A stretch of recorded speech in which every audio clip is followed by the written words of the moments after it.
নমস্কার বন্ধুরা, আমি শ্রীমন্ত। আর আমি এখন ব্যাঙ্গালোরে আছি এবং আমি ট্রিটমেন্ট রিলেটেড ভিডিও বানিয়ে থাকি। তো যারা পিছনের ভিডিওগুলো দেখেছেন তারা আমাকে চিনে থাকবেন বা জেনে থাকবেন। আর যারা নতুন দেখছেন ভিডিওটাতে, যদি আমার দ্বারা আপনি উপকৃত হন তাহলে চ্যানেলটিকে একটা সাবস্ক্রাইব করে লাইক দিয়ে পাশে থাকবেন। তো চলুন আজকে এই ভিডিওতে সাই বাবা হসপিটাল সম্পর্কে বিস্তারিত কিছু গুরুত্বপূর্ণ তথ্য আলোচনা করব। আমাদের ওয়েস্ট বেঙ্গল বা বাঙালি ফ্যামিলি যেগুলোকে আমি বলি, যেমন ত্রিপুরা, আসাম, ওয়েস্ট বেঙ্গল এবং বাংলাদেশেরও কিছু মানুষ সাই বাবা হসপিটালে ট্রিটমেন্টের আশায় তাকিয়ে বসে থাকে। তো আজকে এই বিষয়ে কিছু আলোচনা করব। শেষ পর্যন্ত দেখবেন, ভিডিওটা ইনফরমেটিভ হবে।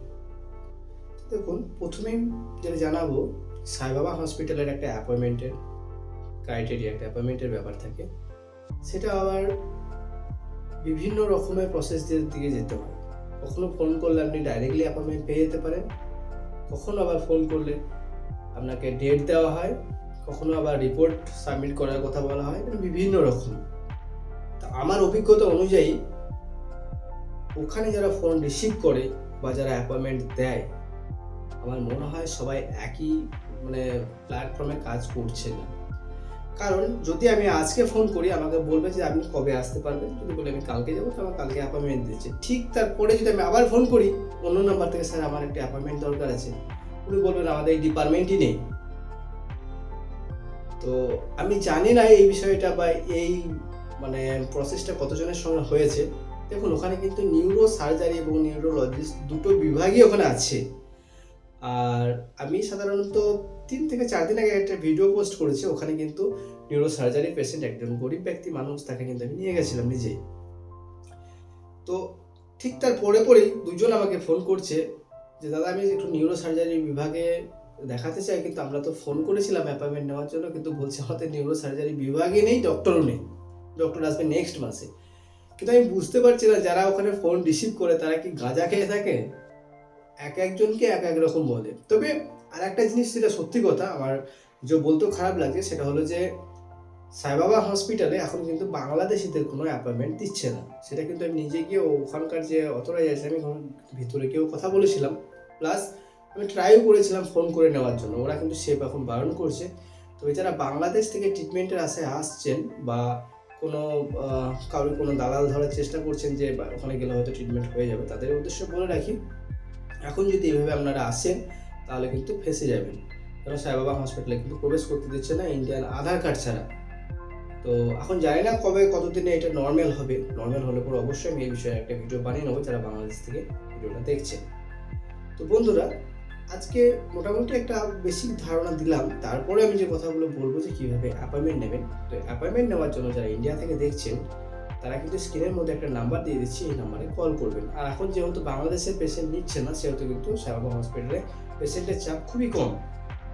তো ওখানে নাম্বারে কল করলে আপনি আপনার যা সমস্যাটা বলবেন, সমস্যাটা বললে ওখানে কিন্তু তখন অ্যাপয়েন্টমেন্ট দিয়ে দিচ্ছে। যদি আপনার কাছে কোনো রিপোর্ট থাকে, তাহলে রিপোর্ট ওনারা দেখতে চাইছেন, একটু সাবমিট করে দেবেন, আপনারা অবশ্যই ওখানে অ্যাপয়েন্টমেন্ট পেয়ে যাবেন। অনেক সময় রিপোর্ট এখন দেখছেও না, এমনিতেই অ্যাপয়েন্টমেন্ট দিয়ে দিচ্ছে, কারণ এখন পেশেন্টের চাপ একটু কম।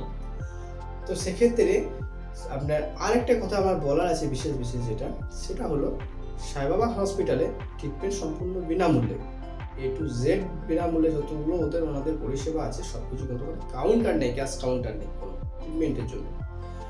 তো প্রথমে যখন ফোন করে অ্যাপয়েন্টমেন্ট নেওয়ার পর ওখানে দেখবেন একজন ব্যক্তির সঙ্গে একজন কিন্তু অ্যাটেন্ডার মাস্ট লাগবে।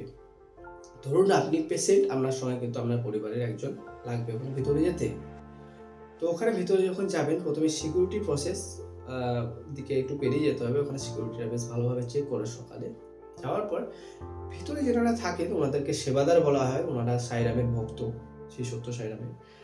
তো ওনারা কিন্তু যথেষ্ট আপনাদেরকে ভালো পরিষেবা দেবে। যেমন আপনাদের সঙ্গে খুব ভালো নর্মালি কথা বলবে এবং কোন লাইনে বসবেন, কীভাবে কোন দিকে যাবেন, জাস্ট আপনি একবার হাঁ করলে ওরা বুঝে নেবে যে আপনি কি বলতে চাইছেন।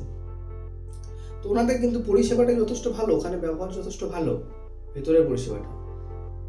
এবার বিষয় হলো, যারা ভাবছেন ছোটোখাটো কোনো বিষয়ের জন্য সাই বাবা হসপিটালে ব্যাঙ্গালোর ট্রিটমেন্টের জন্য আসছেন, যেমন ধরুন ছোটোখাটো সার্জারি, ফিস্টুলা, সিস্ট, এগুলো হয় জেনারেল সার্জারির মধ্যে পড়ে, ছোটোখাটো আর কি।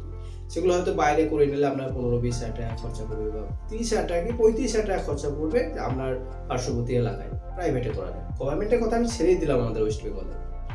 কিন্তু দেখছেন আমার এখানে এত টাকা পড়ছে, তাহলে আমি সাইবাবা হসপিটালে অ্যাপয়েন্টমেন্ট নিয়ে ওখানে ফ্রিতে হয়ে যাবে, এরকম মেন্টালিটি সবারই মধ্যেই আছে।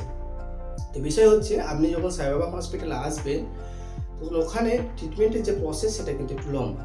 মানে আপনি যেদিন আসবেন সেদিন আপনার সব কিছু হবে না, ওনাদের প্রসেস অনুযায়ী টেস্ট সব কিছু ওনাদের প্রসেস অনুযায়ী চলবে।